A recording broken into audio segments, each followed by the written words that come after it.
जय हिंद मित्रांनो, स्वागत आहे आपलं गुरुजी यूट्यूब चॅनलवर। मित्रांनो, सध्या शिक्षक पद भरती संदर्भात फेज 2 ची जे काही कार्यवाही आहे तर ती कार्यवाही सध्या बघा सुरू आहे। आणि मध्यंतरी कालच्या दिवसाला महत्त्वाचं जे नोटिफिकेशन आलं होतं तर त्या नोटिफिकेशनमध्ये फेज 2 मध्ये ज्या जाहिरात आहे तर त्या जाहिराती सध्या बघा या ठिकाणी पुन्हा देण्यासंदर्भात ज्या सूचना आहेत तर त्या व्यवस्थापनांना देण्यात आल्या होत्या। मग त्याच्यामध्ये ज्या वेकन्सी असणार आहे तर त्या वेकन्सी बघा एंट्री लेवलला सध्या ज्या जाहिराती होत्या, मग त्याच्यामध्ये जिल्हा परिषदच्या जाहिराती, मनपाच्या जाहिराती, त्यानंतर नपाच्या, खाजगी अनुदानित संस्थाच्या ह्या ज्या जाहिराती आहे तर ह्या जाहिरातींना सध्या बघा कालच्या दिवसापासून म्हणजे 3 ते 5 तारखेपर्यंत सध्या बघा या ठिकाणी अपलोड करण्यासंदर्भात सूचना देण्यात आल्या होत्या। आता त्यानुसार जे काही प्रेफरन्स आहे तर ते प्रेफरन्स सध्या पुन्हा आपल्याला जे काही जनरेट करायला पडेल। म्हणजे इथं जे काही तुमचं सध्या बघा प्रेफरन्स आहे सध्या आता विदाऊट इंटरव्ह्यूचे काही उमेदवारांना जर समजा इथे तुम्हाला 50 प्रेफरन्स आले असेल किंवा 20 प्रेफरन्स आले असेल तर आता हे प्रेफरन्स आहे तर हे प्रेफरन्स पुन्हा तुम्ही जर जनरेट करणार तर त्या ठिकाणी तुम्हाला वाढलेले दिसतील। म्हणजे इथं प्रत्येक उमेदवाराला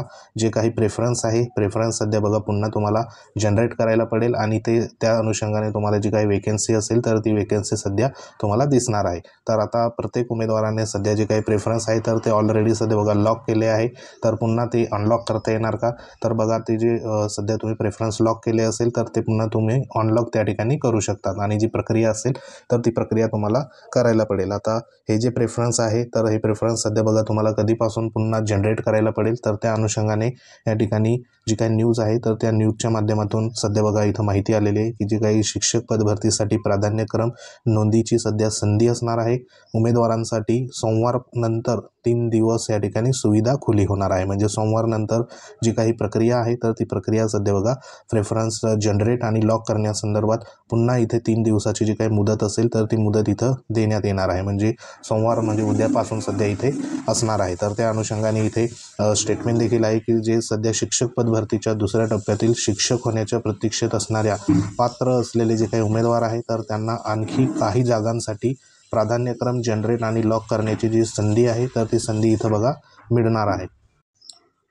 त्यामुळे भरती प्रक्रियेतील अद्याप या ठिकाणी सहभागी होऊ न शकलेले उमेदवारांना सोमवारपासून म्हणजे 5 तारखेनंतर 3 दिवस सध्या प्राधान्यक्रम भरण्याची जी काही सुविधा असेल तर ती सुविधा इथं खुली होणार आहे। ह्याच्यामध्ये सध्या प्राधान्यक्रम आतापर्यंत अजूनही देखील ह्यांनी ज्या उमेदवारांनी सध्या बघा लॉक केले नसेल तर त्यांच्यासाठी देखील इथं संधी आलेली आहे। तर आता तरी जे काही 3 दिवस मिळणार आहे तर त्या 3 दिवसामध्ये संपूर्ण प्राधान्यक्रम जनरेट करून सध्या बघा त्या ठिकाणी लॉक करून द्या। त्या अनुषंगाने जे काही राज्याचे शिक्षण आयुक्त आहे तर त्यांचं देखील इथं स्टेटमेंट आहे की जे काही शिक्षक भरतीच्या पवित्र पोर्टलच्या दुसऱ्या टप्प्यामध्ये टेट 2022 साठीच्या व्यवस्थापनांना जाहिराती एंट्री लेवलवर आहेत त्या सर्व व्यवस्थापनांच्या त्रुटी पूर्तता करून जाहिराती अपलोड करण्यासाठी शालेय शिक्षण विभागाने सोमवारी म्हणजेच सायंकाळी 5 वाजेपर्यंत सध्या बघा मुदत दिलेली आहे। म्हणजे 5 तारखेपर्यंत इथं मुदत दिलेली आहे। या प्रक्रियेत अपलोड झालेल्या जाहिरातीमधील पदाचे प्राधान्यक्रम पात्र उमेदवारांना उपलब्ध करून देण्यात येतील।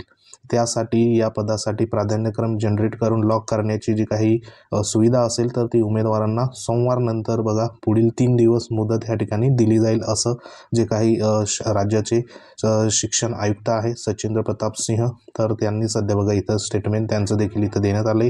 म्हणजे एकंदरीत जी काही प्रक्रिया आहे तर ती प्रक्रिया आपल्याला उद्यापासून पुन्हा जे काही प्रेफरन्स जनरेट आणि लॉक करण्यासंदर्भात 3 दिवसाची सध्या बघा इथं मुदत मिळणार आहे। आणि त्या अनुषंगाने ज्या उमेदवारांना विदाऊट इंटरव्ह्यू आणि विथ इंटरव्ह्यूचे सध्या प्रेफरन्स कमी प्रमाणात जनरेट झाले होते तर ते प्रेफरन्स सध्या बघा इथं वाढतील आणि ज्या वेकन्सी असणार आहे तर त्या वेकन्सी देखील आपल्याला विथ इंटरव्ह्यू आणि विदाऊट इंटरव्ह्यूच्या सध्या बघा पाहायला मिळणार आहे। तर त्या अनुषंगाने ही एक महत्त्वाची जी अपडेट आहे तर ती अपडेट असणार आहे। आता प्रत्येक उमेदवारांनी सध्या बघा जे काही प्रेफरन्स आहेत तर ते प्रेफरन्स आधी देखील लॉक केलेले आहे तर ते लॉक केलेले प्रेफरन्स पुन्हा तुम्हाला अनलॉक करायला पडेल। अनलॉक केल्यानंतर बघा पुन्हा प्रेफरन्स जे आहे तर ते तुम्हाला रिजनरेट करायला पडेल आणि रिजनरेट करून सध्या त्यांना असाइन केल्यानंतर पुन्हा प्रेफरन्स आहे तर ते सध्या लॉक करायला पडेल। तर ह्यासाठी फक्त 3 दिवस इथं बघा लक्षात घ्या मुदत दिलेली आहे। तर ह्या 3 दिवसामध्ये संपूर्ण प्रक्रिया उद्यापासून सध्या बघा करून घ्यायची आहे। तर त्या अनुषंगाने ही एक महत्त्वाची अपडेट होती. अपडेट आवडली असेल व्हिडिओ लाईक करा, शेअर करा. तुम्ही जर आपल्या चॅनलवर नवीन असाल चॅनल आवर्जून सबस्क्राईब करून घ्या, कारण शिक्षक भरती संदर्भात ज्या काही लेटेस्ट अपडेट असेल तर ते आपण व्हिडिओ तुमच्यापर्यंत घेऊन येत असतो. तर सध्या ही एक महत्त्वाची अपडेट होती. तुमच्या काही कमेंट असतील तर कमेंट देखील करू शकतात. तर याच्यामध्ये नक्कीच बघा, जे उमेदवार 1-2 मार्कासाठी या ठिकाणी राहून गेले होते आणि ते उमेदवारांना जिल्हा परिषदच्या वेकन्सी किंवा मग मनपाच्या नपाच्या ज्या काही जिल्हा परिषद मनपा नपा विदाऊट इंटरव्ह्यूच्या ज्या वेकन्सी होत्या तर त्या वेकन्सी नक्कीच आपल्याला या ठिकाणी रिजनरेट केल्यानंतर पाहायला तुम्हाला मिळतील. तर त्या अनुषंगाने ही एक महत्त्वाची अपडेट होती. तर अशाच प्रकारच्या अपडेटसाठी व्हिडिओ भेट देत राहा, चॅनलला सबस्क्राईब करा. तर भेटू आपण नेक्स्ट अपडेटमध्ये. तोपर्यंत जय हिंद, वंदे मातरम.